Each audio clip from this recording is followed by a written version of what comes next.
County in northwestern New Jersey, Somerset County, eastern Morris County, Middlesex County, east central Bucks County, and southeastern Pennsylvania until 6:45 p.m. At 5:52 p.m., severe thunderstorms were located along the line extending from Rockaway to Mendham near Flemington, moving northeast at 65 miles per hour. Hazard, 60 miles per hour wind gusts. Source, radar indicated. Impact, expect damage to roofs, siding, and trees.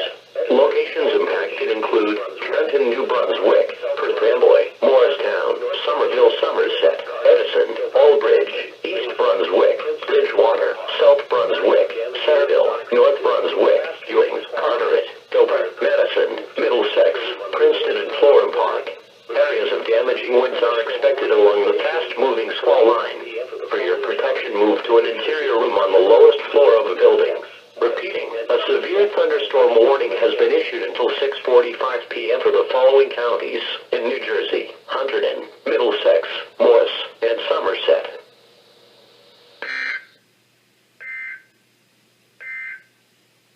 The National Weather Service in Mount Holly, New Jersey has issued a special marine warning.